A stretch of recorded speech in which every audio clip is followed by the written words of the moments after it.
Hello, আসসালামু আলাইকুম। হেসেলের আখ্যান থেকে আমার রান্নাঘরে তোমাদেরকে স্বাগতম। মিষ্টি মিষ্টি পিঠা দিয়ে আজকে তোমাদের বরণ করে নিব। আমি খুবই আনাড়ি, পিঠা বানাতে পারি না, একেবারেই পারি না, অনেস্টলি স্বীকার করে নিলাম। কিন্তু তারপরেও আমি যে মজাদার একটা রেসিপি বানিয়েছি, আমি নিজেই মুগ্ধ হয়ে গেছি। চিতই পিঠা, খোলাজা পিঠা, কত রকম পিঠা দিয়ে মানুষ দুধ চিতই করে। এটা আমি দুধ চিতই ট্রাই করেছি এবং বিশ্বাস করো আলহামদুলিল্লাহ ভীষণ ভালো হয়েছে। তো চলো আমি তোমাদেরকে রেসিপিটা আমি যেভাবে করেছি দেখিয়ে দিই। একদম 1.5 কেজি দুধ 1 কেজি করে জাল দিয়ে নিয়েছি। আর আমার একটু বদ অভ্যাস আছে গরম মশলা বেশি করে খাওয়ার। অনেকে বলে মিষ্টি খাবারে গরম মশলা দিলে নাকি সেটা টেস্ট নষ্ট করে ফেলে, বাট আমার এই লং এলাচি দারচিনি গন্ধটা আমার খুব ভাল লাগে, ফ্লেভারটা জাল দেওয়ার পরে। এবং অবশ্যই আমি এগুলো তুলে ফেলি। দুধটা ফুটে ওঠার পরে আমি গরম মশলাগুলো তুলে রেখে দেই, মানে ও আর রাখি না। তো দিয়েছি গুড়, যেহেতু দুধ চিতই গুড় না দিলে কি হয়। গুড় দিয়েছি খেজুরের গুড়। আমি একটু মিষ্টিটা বেশি খাই, সেজন্য বলে রাখছি। এখানে 1.5 কেজি দুধ আমি প্রায় 1 কেজি 1 পোয়ার মতো করে নিয়েছি জাল দিয়ে, আর গুড় দিয়েছি 1 পোয়ারও বেশি। ছোট ছোট যে পাটালি গুড়গুলো আছে আমি সেগুলো অনেকগুলো দিয়েছি, প্রায় 6-7টা। তোমরা মিষ্টিটা নিজেদের টেস্ট মতো দিবা। যদি আমার মতো আনাড়ি হও, বুঝতে না পারো, প্রথমে কম দিবা, লাগলে পরে আর একটু বাড়িয়ে দিবা। আমার মা কি করে জানো, আমার মা এখানে আবার এই গুড়ের সঙ্গে চিনিও দেয়। আমি আজকে চিনি দিইনি, আমি গুড় দিয়েই দেখলাম যে ভালো একটা কড়া মিষ্টি হয়ে গেছে।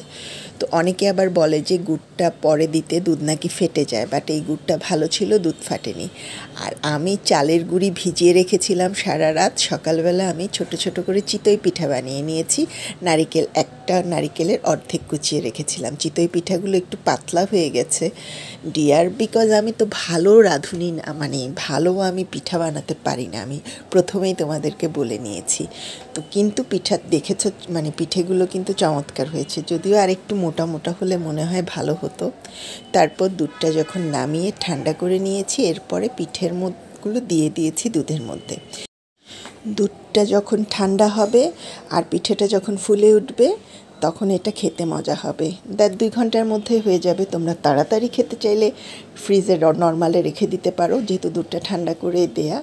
এরপর আমি আস্তে একটু চেপে দিচ্ছি যেন পিঠেগুলোর মধ্যে দুধটা ঢুকে ভালো করে, আর খেতে যেন আরও ইয়ামি হয়। আমি তো দেখতে পাচ্ছ কতগুলো বানিয়েছি। আসলে আমাদের তো বড় পরিবার, আমরা অনেকগুলোই বানাতে হয় বানালে, আর সেই মজা হয়েছে। আমি তো তোমাদেরকে তো লোভই দেখাচ্ছি। তো যারা মনে করো যে আল্লাহ বানাতে পারি না, কিভাবে খাবো এত মজার রেসিপি, চোখ বন্ধ করে আমার মতো উল্টাপাল্টা রান্না করে ফেলবা, মজা হবেই। শুধু খেয়াল রাখবা জিভে যেন মজা লাগে।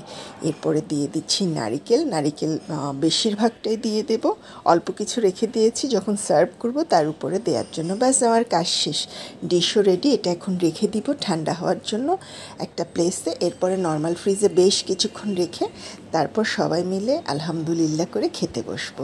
তো কেমন ছিল রেসিপি, অবশ্যই লাইক কমেন্ট শেয়ার করবে এবং জানাবে আমাকে ভালো লেগেছে কিনা। সাথে থাকলে আমাকেও সাথে পাবে।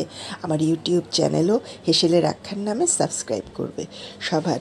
সবাই ভালো থাকবে, সবার জন্য অনেক শুভকামনা, সবার জন্য অনেক ভালোবাসা। আল্লাহ হাফেজ সবাইকে।